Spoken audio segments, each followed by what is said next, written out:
Hello and welcome to Creating Canon with your hosts AJ Hamilton and I'm too lazy to make up a name for Nicholas C. Pappas.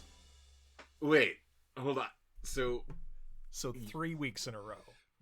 Well, here's the question that I have is it that I'm too lazy to make up my own name or you're too lazy to make up my name? No, it's not either of us. That's your name. Is I'm too lazy to make up a name for Nicholas C. Pappas. It's very long. Yeah, so what you're saying then is I'm too lazy for this shirt. No, too sexy. No, damn it. Well, you know what it is. ITLTMUANFNCP is your nickname now. So that is actually longer than my name. And I'm fine with that. Yeah. No. So good. Excellent. The look that I just gave you when you said that is officially the only time I have ever wished this was a video podcast.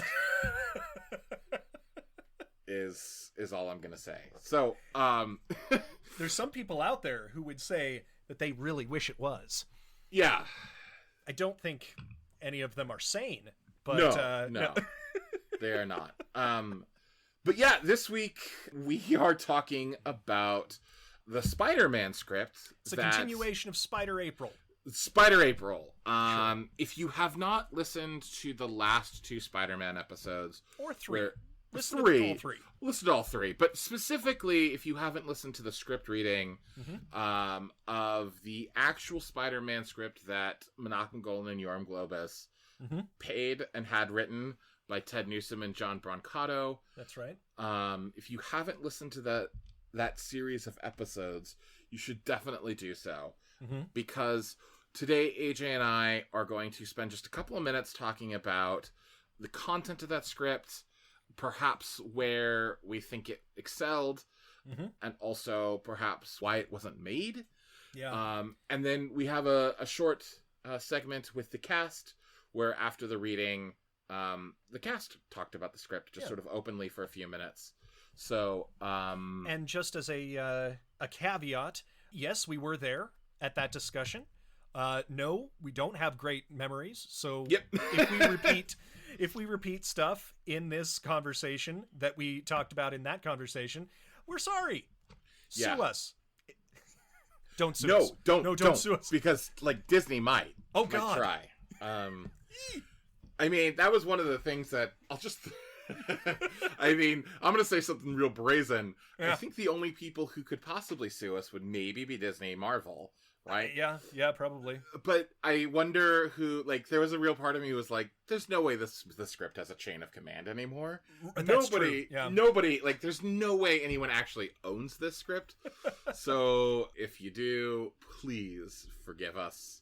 And if this was done all in love. Yeah, and if you're Disney/Marvel, listen, I love you so much. Don't destroy the dreams and the hopes of AJ and I.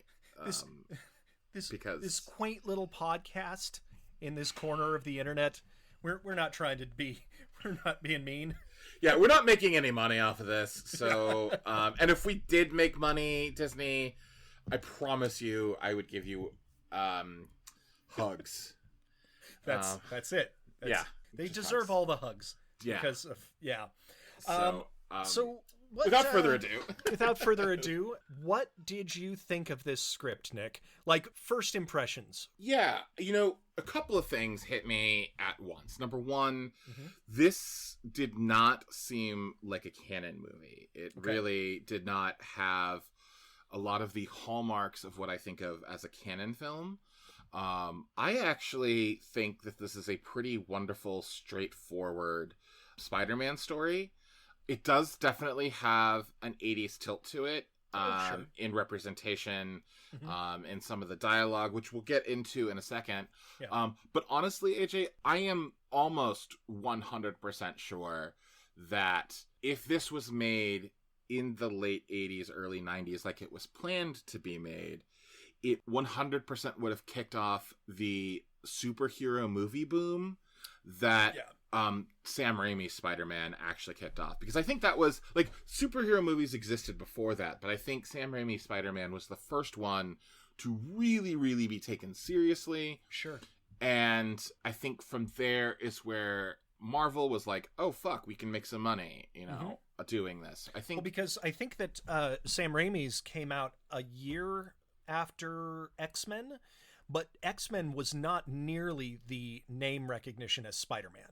No, and Bryan Singer's X-Men was a great movie. Like, sure. There's a lot going on with it, but I don't know how to phrase this right, but like, I've always felt like the X-Men movies don't quite have the same, like, jauntiness. Maybe that's the wrong word, but like, there's a quality that Sam Raimi's Spider-Man movies had that were both like fun and comic booky that sort of lacks in a lot of the X-Men movies. And that's not that's not a degradation of the X-Men movies. They're great, but it's just a different thing. Well, I think that with Sam Raimi, he tried to walk the line of the cartooniness of a comic book. Yeah. Translating that into what would make sense in a film, which I think that the X-Men really dropped the pretense of it being a cartoon, and they just directly ripped the characters out of the comic book and plopped them in a real world setting. They were the sort of the first translating into a grittier version of the thing. I never, it's funny that you say that, because as you were saying that, what popped into my head is, maybe I'll differentiate even further in that the X-Men movie feels like it gave birth to what the DC universe is. Oh, interesting. Whereas Sam Raimi's Spider-Man feels like it gave birth to the model of the Marvel universe. Huh. Yeah, I can see that. And I think this Spider-Man, written by Ted Newsom and John Brancato, falls under the guise of leaning towards kicking off the Marvel-type superhero franchises a lot sooner. Well, if nothing else, it has the big, crazy, sort of Skybeam-ish third act. Yeah. That really a lot of things have taken from. Yeah. It actually felt very much structured like one of the superhero movies of late. Yeah, it really does. I mean, granted, there's a lot in this movie that needs to be taken with a gigantic grain of salt. Like, totally. Some of the stuff in some of the Marvel movies, and definitely, like, the DC, like, modern-day Marvel and DC, have a real, there's an edge of reality to them that I think, like, early DC and early Marvel didn't quite have. So, like, what I mean by that is, like, in this particular Spider-Man, there's weird things like it seems like Uncle Ben dies on Tuesday and is buried on Wednesday morning. Of course. And, like, the big ending happens on Thursday, which the reality of, like, time and, like, the way we move through time, that just doesn't exist in the same way. Like, I think it's weird in the script that they don't even wait for Aunt May to get out of the hospital before the story to continue. Yeah. Well, not for Uncle Ben's funeral. Aunt May is in the hospital during Uncle Ben's funeral. Right. Like, yeah, you could definitely keep him in the morgue for a couple more days, maybe even a week. Yeah. Well, most people, like most funerals don't happen until at least a week later. Yeah. No, exactly. It's really like Jewish folk. If you're practicing Jewish, it's 3 days. Sure. Yeah. But for most other religions or for most other realities to put a funeral together, that takes time. Yeah, exactly. And that takes time. So, No, the compression of time is odd. I also thought that, I don't know if you got this sense, but they did not focus a lot on Doc Ock. Do you get that sense that it just felt like he cropped up every once in a while in the movie or the script, and it just felt like it didn't delve in. He wouldn't have been on the list of 10 best Marvel supervillains, like, looking at Killmonger or the ones that have really, like a Loki or something like that, where you're like, I get the motivations of this thing. It wasn't just...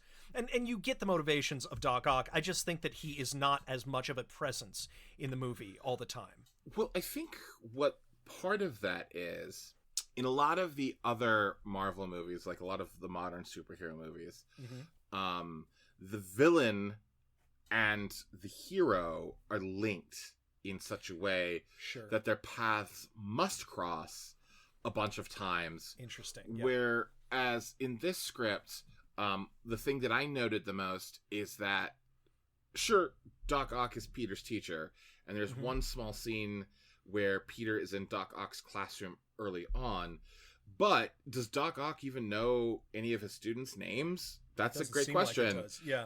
Because he has no interaction with Peter, and after that first moment, it's basically two movies. One where Peter's becoming Spider-Man, and one where Doc Ock is becoming Doc Ock.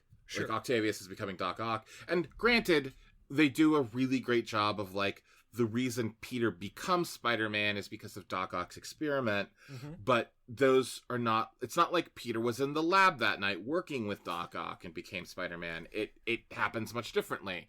Yeah. And I think that separation is actually a really interesting structure element of the script, is that Ock and Spider-Man don't actually really meet until like page 90 for the first time. Yes, yeah. And then it's another 10 pages before they have the final battle. Well, and I think that there is something to be said for the realism of that. I think that sometimes when it feels that the villain and the hero are forced together too perfectly, like, oh, why did those two things happen to those two characters in the same, sometimes it's done well. Sometimes, you look at Iron Man. Ham-fisted sometimes. Yes, exactly. Like the fact that Spider-Man specifically, and not to say that the Raimi movies aren't good, but in number 2, they do solve the problem that you and I are, not the problem necessarily, but the issue that you and I are commenting on right now, where Peter is introduced to Doc Ock before he is Doc Ock, and they sort of create a bond together. Yeah. And that's interesting. But then you think, what are the odds that Spider-Man himself would be mentored by this guy who then becomes this monster? Well, that's a great question, because like, if Peter Parker was mentored by Doc Ock, and then it's Doc Ock's experiment that causes the problem, like in this movie. Yes, yeah. Then you buy it differently. And I think this is part of the issue with a lot of superhero movies, is like, you have to make the villain, because look, at the end of the day, if the superhero isn't linked to the villain, and if that isn't a personal link, there is a distance, right? And we as the audience don't care so much as like it's like going on a ride along with a cop, like solving a murder. It's like, okay, cool, but like, it's really different if when you go on that ride along with the cop, and the murder that cop is trying to solve is the murder of your family member. Sure, yes, because that has stakes to it. The other one doesn't have stakes, which is actually where like, I actually think the second Spider-Man that Raimi did does a really wonderful job with creating that, right? Well, they weave the stories all together. Yeah, yeah, and I can buy that, and like you buy the reason that like Doc Ock is there is because of science, and Peter's already interested in the same kind of science and this, that, and the other thing. Where I actually think this runs into a huge issue is when they try to shoehorn it in, like in the third Spider-Man movie, where it's revealed that like, oh, Sandman is really the one who killed Uncle Ben. And you're like, what the fuck are you talking about? Well, and I also like, sorry to step right back, but in number 2, Harry is funding Doc Ock. So that's yet another reason that everybody is folded together. Yeah. And I think this movie, the Newsom Brancato movie, does, like, this script does a really great job of writing the line of not everything's neatly perfect like a glove, but it also doesn't stumble and feel cheesy like, oh, this is actually the person who killed Uncle Ben that you didn't know about for 2 full movies, wink, wink, nudge, nudge. Boo. Yeah. Ooh, that retcon. I've never been a fan of that. Well, retcons can work if they're woven nicely. So I don't know. I actually just really appreciated that about this. And it is weird because you're right, because Doc Ock does feel, it's not even that he's secondary. It's like he's in a different movie, right? It's like two different movies. Like the stuff that's happening that he is doing is not, he steals money. Spider-Man doesn't show up. Right. As, all of these, and let's say it, this has the bones of Spider-Man 2. It really does. Down to like, there's a scene with Liz. Like, honestly, the first time I read this and Liz and Peter Parker were at lunch talking, I half expected a car to flash through. Yes, yeah. And Doc Ock to be like, send me Spider-Man. Yeah, exactly. I really liked Molina's portrayal. I also really liked Jason Lovett's portrayal. I was going to say, yes. Yeah. So, I don't know. It's weird. It is such a weird script in that sense, right? Mm-hmm. And I'm guessing this is a first draft, it seems. Mm-hmm. So my hunch is in a second draft, some of that stuff would be massaged a little bit. And I believe so. Yeah. They probably would have become a little bit more linked, but... Sure. I'm pretty impressed. I'm impressed as well, and it's a fairly... It clips. I think that it does. As much as it's 117 pages and it feels daunting, I think that the action and stuff. Yeah, I should note that the average length of a movie script is 120 pages, so it's not like out of the. No. And I'm guessing like the Avengers movies, like Endgame or Infinity War. Yeah, I'm guessing with each of those scripts, action and shit. Yeah, we're probably 180 pages. Sure. That's a total guess, but I'm guessing it's something like that. And I don't mean to say that this is any longer or shorter than any movie script out there, but it's still a standard movie script, and yet it never was, reading it never was I bored. No. With the action and the lengths of the scenes or the length of the action. I thought the action was written well. I think your reading of the action was very good as well. Thank you. That was. I mean, it was fine. It was fine. My throat hurt so bad afterwards because there was so much of it. I know. Oh my Lord. What other things can we talk about? I think you were talking about representation and dialogue. Yeah, I think that there's some things that I would like to discuss in that. I would like to as well, and I want to. What's actually weird about the representation and the dialogue in this is, I would probably note that, with that incredibly large action sequence at the end, with the, and I think I want to, and maybe this is moving into a different part of the conversation, but like, my hunch is part of the reason this wasn't made and that the Captain America script was made is that the last 20 or 30 pages of this, I don't know how they make that in the mid to late It's 80s. Unfilmable. It's unfilmable for that time. Yes. I mean, you would have to... I mean, it feels like something that Christopher Nolan would design. Doesn't right. it? Like, it feels huge. It feels like the hallway fight in Inception, mixed with like the Tenet airport fight. It's right. Like there's a lot to this. Well, and it also has that feeling of like when Magneto moves the entire bridge. Plus that, absolutely. But but we're referencing movies that are all in like post. Like this would have been made before. Terminator 2. Terminator 2, sure. Which is, to me, one of the lines of delineation between, like, where computer graphics went from impossible to possible. Sure. And even a lot of films after Terminator 2, when you see their graphics, they're laughable today. Exactly. I don't know how this movie... Like, so here's what the reason I'm bringing this up is... I don't think this movie was filmable in that time period unless you were going to spend literally $300 million of 1980s money. Yes. Which would be way more today than then. And even then, I don't think it looks great.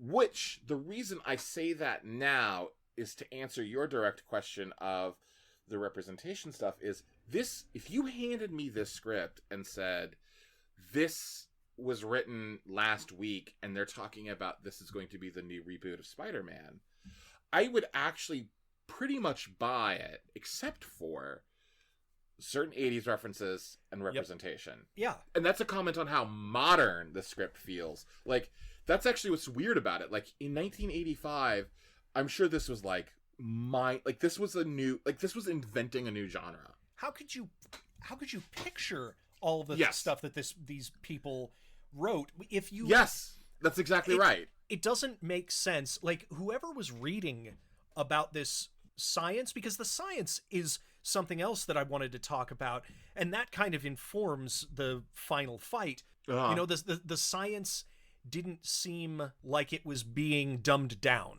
Right. I mean, not to say that any of it is accurate. I'm not a physicist. I don't know how any of this works. But whatever they were doing seemed informed by science of the day. Didn't it? And like advanced science, stuff that we weren't even understanding. And if it wasn't informed by science of the day, Ted Newsom and John Brancato at least they built out such an incredible world that I actually bought the science, even if it was bullshit. There it is. Right? Exactly. Does that make sense? You know? Yeah, absolutely. And they were using things like, God, I can't even remember it right now, but atom smashing and all the pieces of machinery that cyclotrons, all of that stuff. Yeah, they at least were using buzzwords that made it believable, and therefore led to the anti-gravity. Yep. I mean, the Dali style morphing of reality. I would love to see that scene so much. We're like it's haunting. A mouse. There's like, what was it? A mouse was fused to with its own running wheel. Running wheel, yeah. Which I was like, I want to see what those images looked like. We talked about it in the SpiderMan April Fool's episode, where we talked about the potential, and this was real, the potential director was going to be Toby Hooper for this. And the fact that we didn't see more horrifying stuff like this in the Sam Raimi movies was surprising to me as well. Especially, I mean, he got that one scene, the tentacle scene, Doc Ock in number 2, where he killed all of the doctors who were operating on him. That was fascinating, but I would love to have seen his take or Toby Hooper's take on these scenes. Yeah, well, what's so fascinating about Toby Hooper, and I'm gonna go down a fucking nerd track here for just a half a second. That's why people tune in. I know, right? Like, Toby Hooper, I honestly think Toby Hooper created one of the scariest, horrific films ever made with the Texas Chainsaw Massacre. Yeah. But Toby Hooper largely talked about that and thought of that movie more of as a comedy than it was a horror film. So weird. Which is fascinating when you see him direct Eaten Alive or when you see Texas Chainsaw Massacre 2. I think his natural inclinations, like if you were to talk to Toby Hooper and be like, what kind of movies do you direct, Toby? He would be like, really dark comedies. Yeah. I don't think he would have talked about himself as directing, like being a horror movie director. I think towards the end of his career, that's what he accepted it. Yeah. That's what he got paid to do, so he went down that road. But I think in some ways he wanted to be a comedy director, which is a fascinating... I mean, I know that's like probably splitting hairs in some way, but like it's interesting to even think about this movie as a Toby Hooper movie because he seems like a weird choice as director, but this would be more his inclination of a film. I think so, and I think Raimi's the same way. Absolutely, and I think that their aesthetic is excellent. Would have been excellent for this. I think that Toby Hooper's aesthetic is very much attention to detail. Like, I mean, that's when he gets the time and when he gets the budget for it. Yeah. I think he could do something fascinating, even if it was, because I think that other than the effects creating the lab that looks like that, I think that is difficult. But I think the result of it, I think that if he had a good set designer, I think that they could have put something together. Also, I would love to have seen Tom Savini working on some of the effects on this. Oh my God, I would love that too. At the same time, right? I mean, something I just realized that's super fascinating that I had never thought of before when it comes to Toby Hooper and when it comes to Sam Raimi. I'm willing to bet, like, if the first Evil Dead is pretty scary. Yeah. But there's an element of humor through it, Sure. to the point that when he made Evil Dead 2, he basically just remade Evil Dead, but as a comedy. Yeah. And by the time he got to Evil Dead 3, aka Army of Darkness, it was pure comedy. Yeah. I'm wondering if Sam Raimi is sort of like if Toby Hooper and Sam Raimi are kind of the same guy, in that they both made incredibly scary horror movies as their first films, like their first breakthrough films, that were kind of misrepresented as horror when they, in their minds, were like, it's a little more comedy. That's so interesting. Toby Hooper was never able to harness that in a way that Sam Raimi did, because Sam Raimi never really went back to horror. I mean, you can argue that Drag Me to Hell has horror elements. Oh, sure. But Drag Me to Hell has a lot of comedy in it. Like, Drag Me to Hell is really funny at times. Yeah. And I'm sure someone is thinking of a movie that I'm not thinking off the top of my head in Sam Raimi's wheelhouse. Oh, yeah. But I feel like for the most part, he never really returned to the horror genre. Like, pure horror. No, I agree. And I think that it's kind of interesting to see what people are labeled as, first of all, but also what they are attracted to. Because if your aesthetic is horror, but your sense of humor is dark, like those go very well hand in hand. Also, guess what? Horror is super cheap. Yes. To make 100%. So it kind of makes sense that, you know, people who start out as good directors, low budget, and have a good sense of humor would gravitate to that whole genre. Yeah. I don't know. Because there is also something to be said that horror is pretty goddamn funny.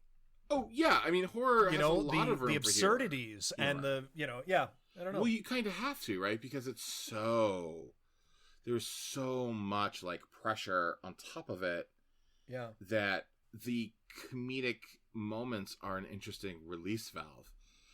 There you go. Yeah. That you kind of have to have. But anyways, back to this. Jumping back to Spider-Man, I suppose. But so it's interesting that this movie feels so modern, yet there is a lot of fat-phobic things. Like, I can't tell you how many, like, oh my god, fat people are so fucking fat, was the punchline. Why don't you go back to Weight Watchers, lady? Try Weight Watchers, fat ass. And it wasn't even just the commentary from the dialogue. It was also the scripts. The description. Descriptions. Characters constantly were said rotund or fat man, just fat man loses his belt. Overweight cop. Yeah. Different stuff like that. Yeah. No, that was an odd addition, because it's not as if it informs the script anymore. You know, that's the thing, is it felt like it was supposed to be a lazy punchline. Or even if it wasn't an auditory punchline, it was just a visual punchline. It was like, fat people will always make a scene better. Yeah. I don't know. I would agree with that, just not in the disrespectful way that they were. Punchline part of it. Well, anybody makes it. Yeah. It also, it's interesting because, like, I can see a world where the character of Flash says to a woman who is obese something to the effect of, like, hey, why don't you try Weight Watchers, lady? Because Flash is a character that we're supposed to dislike or has that element to it. But Agreed. It's Peter Parker as Spider. Like, it's actually Spider-Man who's like, hey, fat ass, why are you so fat? That was, I think, the most disappointing line of the entire script. Yeah. To me. You know, I don't think that there's any more real offensive line in there, is there? Not really. Not in that same sense. But we should note that the script as written is very, very, very white and very, very, very male. Yeah. I think the only characters of color are Adele and Lucy that are mentioned. Lucy is Asian, Adele is black, and everyone else is listed as white or just not mentioned, which is what we call default white, right? Where it's like, if you're going to mention certain people's ethnicity and not others, that means that the certain people you're mentioning are quote unquote othered, and everyone else is then like agreed. The default white, which is default normal, which I think I'm not saying it should be normal. I'm just saying it's just a that's it's how just it works. A tendency in scripts. I understand that. I think that the MCU Sony Spider-Man movies have done a great job of representation. I think they can obviously go even further, but I think that they've thought about colorblind casting in a lot of situations, and I think it's been great. You know? Yeah, well, and I would also say too, what I really appreciate about the new Spider-Man, like the new Sony, the new the Marvel Tom Holland ones, Holland ones, yeah, exactly. What I love about their casting too is like the characters they look like the fabric of society. Well, they look like New York. Well, they look like New York. Well, that's what I mean. And what I really love too is it's not like none of the plot line is A character is Asian or B character is black or C character is South Asian or the first being East Asian, obviously. East Asian. It's just they exist in the world, right? They are just, and they're not defined know each other from a school. Yeah, exactly. Yeah. And I do have to say, like, I think the characters who are labeled as specific ethnicities in the script, they do a pretty good job of not making them their personalities based off of their skin color. No, they don't. But it's really stark when it's only 2 people out of 70. And then when it's referred to, when it's specifically referred to. And this is also a world where, like, every doctor and scientist is a man, every nurse is a woman. Well, it was interesting. You and I both went through this script numerous times preparing for this and trying to figure out just the line count of male versus female versus not noted. Did you actually have that number, right? Like, how many men, like how many lines are specifically from men and how many lines are if I remember correctly, it was like... it was like 1,400 to 300. Yeah. It was something absurd. And that was even... It might have been even less for the female separation because I think that I may have put in a couple of people who did not have references of like doctor or receptionist. Well, even receptionist, I think, had a female... female bent leaning to those times, if you're watching Columbo, you're definitely seeing a female receptionist. It was frustrating, even though it's male led, which I guess regardless, you have to assume that the lead is going to get a lion's share of the lines. Sure. But it's still, my God, the ratio was dismal. Yeah, I mean, I'm just looking off the top.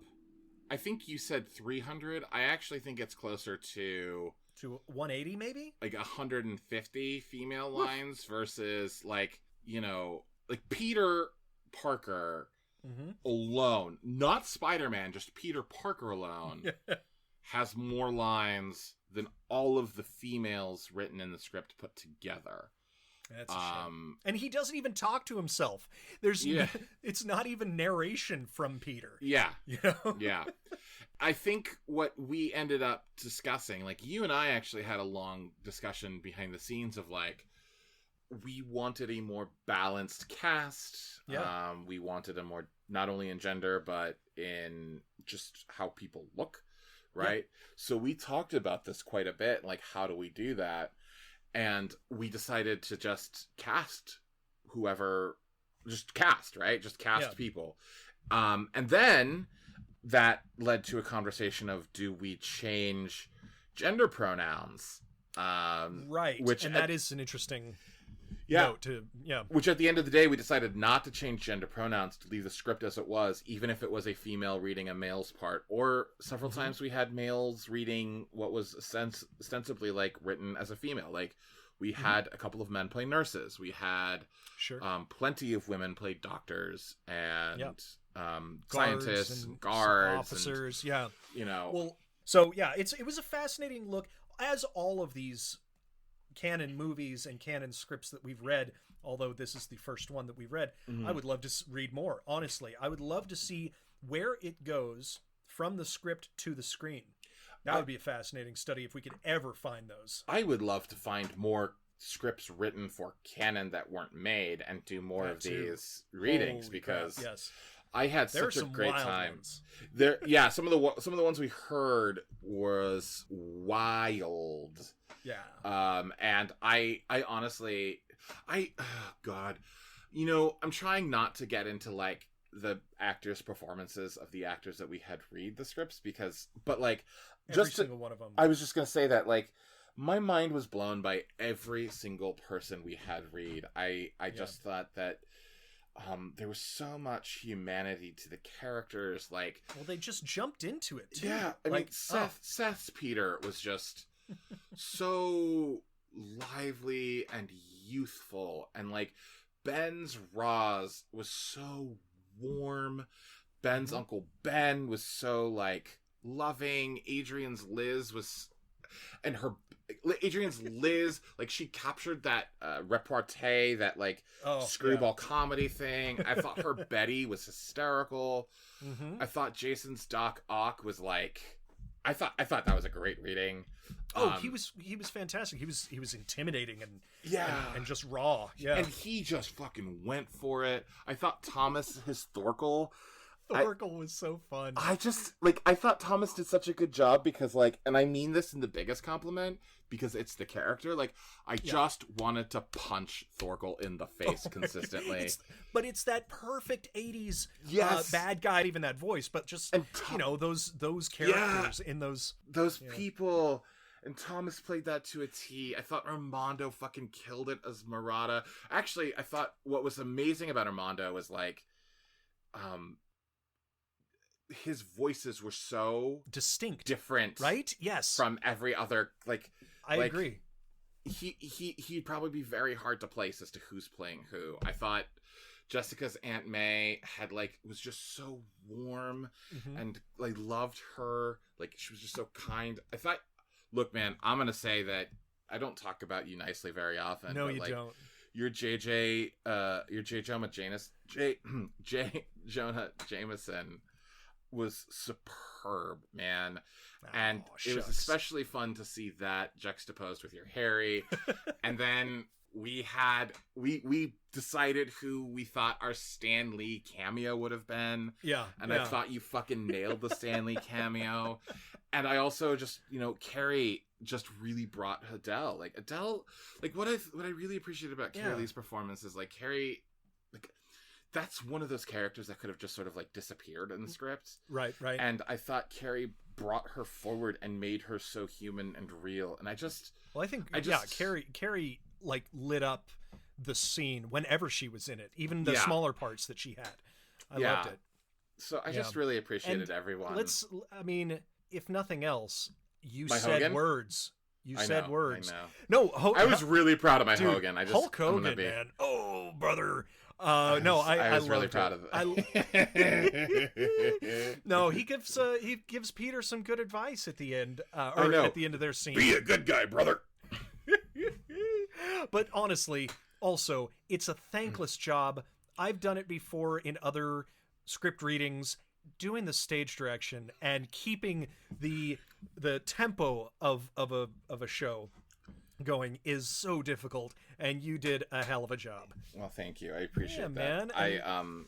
I know that, this may or may not be news to everybody, but AJ is our editor at the end of the day, right? So like, I know that me alone, I probably made your life a living hell when it comes to editing, because there's numerous times where I was like, hold on, let me do that again. I'm surprised your tongue wasn't numb by the end of all of this. It was a lot of freaking words to say. It's so funny. I mean, I'll do a behind the scenes moment, right? Where like, when you read that many words out loud, they eventually lose all meaning. Right? Like, words just don't make sense anymore. And there was a moment where J. Jonah Jameson came on. Like, I had to read his name. And I don't know if you remember this, but in my head I was like, Jameson. Jam S on? And like, this was halfway through the script, and I had already said J. Jonah Jameson 100 times by that point, It felt like. But I actually had to stop and be like, wait, how do you pronounce his name, guys? I don't remember. Guys, I'm scared. And somebody actually had to be like, Jameson? And I was like, right, okay. This is so Jess Goldapple and I are part of a writers group, and Jess is like one of our main actors who, in fact, a lot of these actors come from the writers group. I've seen some of them. They're fantastic. So good. My gosh. I'm so thankful and lucky that I get to work with them consistently. But what I was going to say is Jessica gets saddled with stage directions a lot of the time in the writers group. And I also get saddled with stage directions a lot of time in the writers group. And I don't mind it. I think it's fun. But there was somebody who wrote a script that had dates in there. And and Jessica and I actually talked about this. Like, we said the date so many times that your mind is like, wait, how do I say a year? Is it 1921? 2000? No, it's not it's 2020. Right, 24. How do you say a date? Like literally. Oh man, yikes! Yeah, I can't. It's so I know funny. it's like saying spoon over and over again. Spoon. Right. Spoon. I think of that scene in what was it? Black Sheep, where Tommy. I'm sorry, not Tommy. Wow, I just confused Tommy Boy and Black Sheep. It's the same movie. I know, it practically is. I love it. But that scene in Black Sheep where Roads. That's exactly right. That's exactly right. Where they don't know how to say roads anymore because they're high, but But that's what it feels like. Exactly. Words become meaningless the more you say them. Exactly. Oh my goodness. But wow. Anything else? I mean, I know we jumped off the board and I wanted to just give those actors credit. No, I think that's honestly a great transition into the discussion, because that's the greatest thing about working collaboratively and with such talented actors. I gotta I won't say who, but one of the actors called the night before and asked, "Are you gonna give us any direction in what you want from the characters?" And I was so taken aback, because not to say that I didn't think of us as the directors of this show, but we chose every single one of the actors in this because they have such talent and such clear visions of whatever they do. Like, not to say that they're, immediate, it takes work, but every single one of them are such professionals that I had such faith in it that it actually made me laugh. I was like, I know that you're going to be badass in this. Yeah. I'm just going to get in your way. Exactly. I'm not going to tell you. No, please. Your instincts are going to be fantastic. So it's so funny that you say that, because I actually also got a call from two different actors. Oh, funny. That were like, basically kind of the same thing of like, I've been reading the script and here are my ideas. Let me tell you what I'm thinking about. And like, just tell me, do you like these ideas or do you not like? And like, one of the actors talked about it as like, I want to play this character as John Hurt. I want to play this character as this. I'm looking at this character as this. Hell yeah. Which was so exciting to sort of like have that, like, it's just one of those things where it's like, yep, you're a fucking professional. That's the craft. Exactly. And then the other actor talked about it a little bit more like, I was thinking more this style and talking about like styles of film from like the time period, not specifically like characters, but like, well, and again, pace and how that works. Well, and that's kind of what I mean by saying it's great to collaborate, because you get all of these amazing, like, not to say that we didn't have a vision for this, totally, but to say that it's made better because of all the other perspectives. And I just, that's the most fun thing, especially we did it on Zoom. And that throws up a little bit of a barrier, but I think everyone brought it, and it's so fun. I can't wait to get back into some sort of live collaboration, or just me too. Being in the same room with a lot of fun people. That'll be a lot awesome. of smart, fun, talented people. Exactly. Well, You know, one of the things, and maybe this is a good transition too, is one of my favorite things that I've ever heard about directing. Yes. Is 90% of directing is casting. Truly. If you cast the right people as a director, at that point, all you want to do is get the fuck out of the way. Absolutely. And I think I'm proud that we put this together. I'm proud that we have this existing in the world. I'm proud of all of that stuff. But honestly, I think the thing that I'm proudest of is we gathered and cast an incredibly talented pool of people who then all we had to do was just get out of their way, and literal magic was created. Truly. Not to get too far ahead of ourselves, but if we can ever find more scripts from canon, unless you got other things to do, folks, you're our go-to people. Yeah, sorry that you're gonna be stuck with us.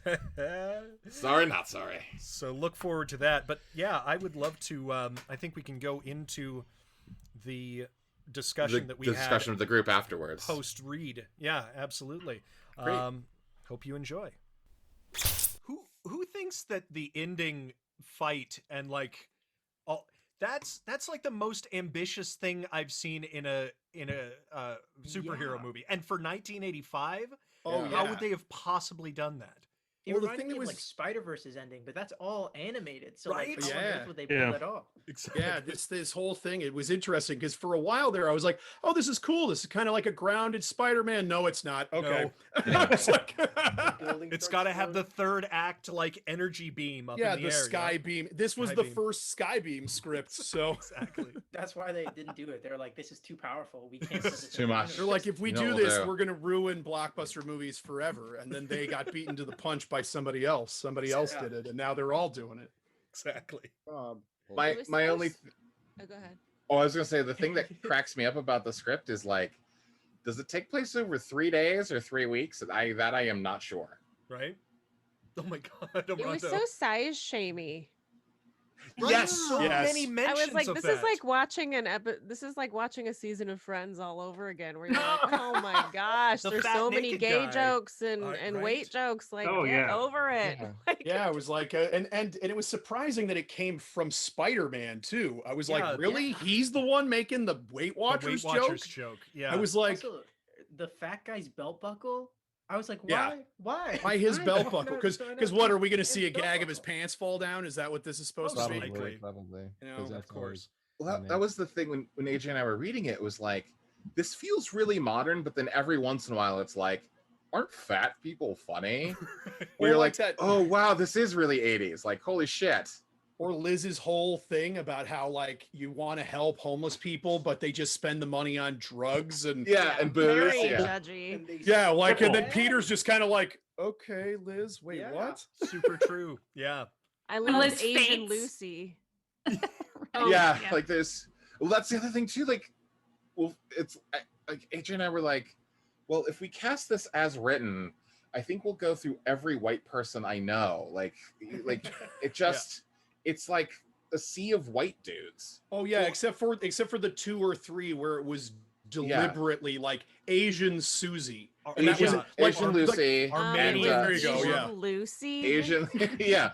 Yeah, that's her whole distinction is that. And it's wait, what? It's interesting though, like from a writing standpoint, because you think about the economy of descriptions of characters, right? Because it's like otherwise this probably would have been cast all completely white.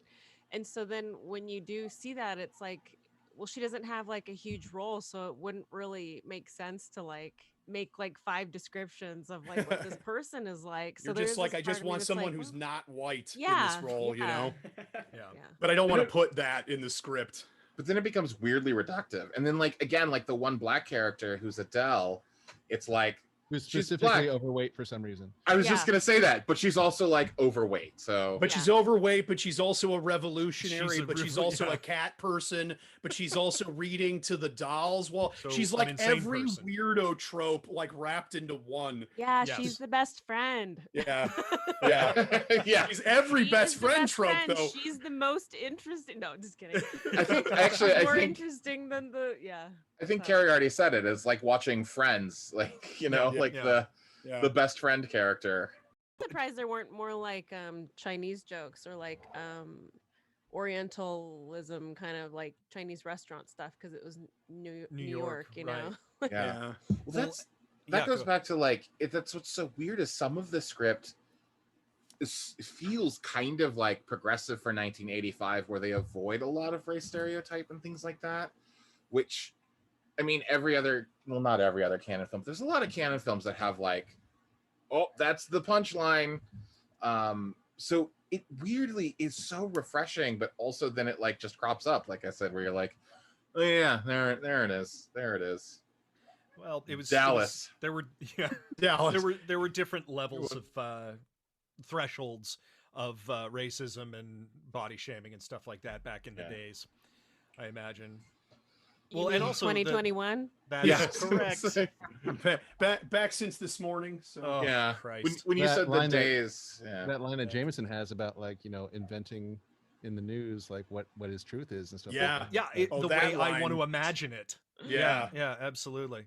And how he misquotes the First Amendment in that too, which is also, I feel like if I had $1 for every time I heard that these days. For real. Well, thank you again. Thank you so much, everyone. Such an awesome experience. Thank you for bringing this to life.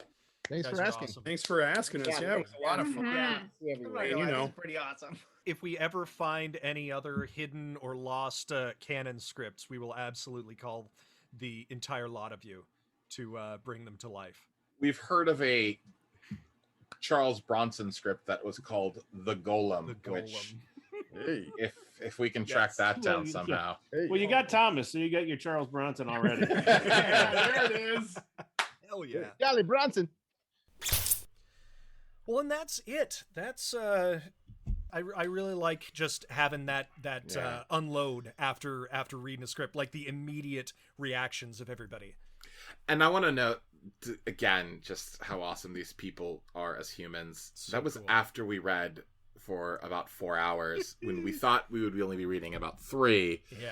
That they all just sort of wanted to stick around for 10 minutes and talk about the script, and the fact that we probably could have talked even longer, but I felt bad jeopardizing their time. Leave.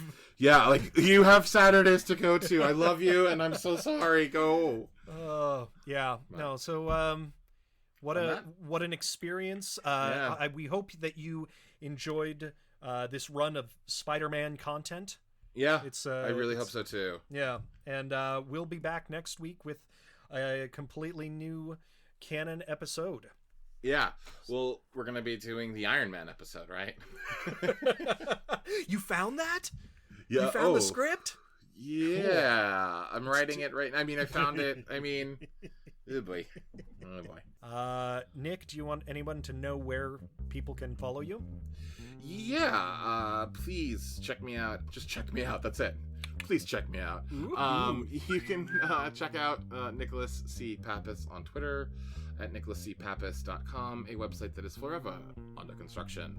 And also, all of these wonderful actors have, well, maybe not all of them, a lot of them have social medias. They will all be listed, their names will all be listed underneath this episode in the descriptions. If they do have a social media, they will be right next to their name. Yeah, and please, we'll link them. Please reach out to them. Absolutely. As well. Yeah. Even more so than me or AJ. Like, just tell them how awesome they are. Speaking of AJ, theajhamilton.com or at theajhamilton is where you can follow me. Yeah. And you can follow us at creatingcanon.com. That's right. CANNON, Creating Canon on all the social medias. Aww. And creatingcanon at gmail.com. That's correct. Did I do it right? I'm so proud of you. Aw, you need a treat. I do. A Scooby snack? Yes. Let's get sued by somebody else. All right. And as we always say at the end of these episodes, good night. Good night. And good canon. With great canon comes great responsibility. Oh, it's the best way to go out. Yeah, it is. Thwack. Thwick. With great monocum comes great globus. Oh boy. All right. I'm going to stop recording. I am as well.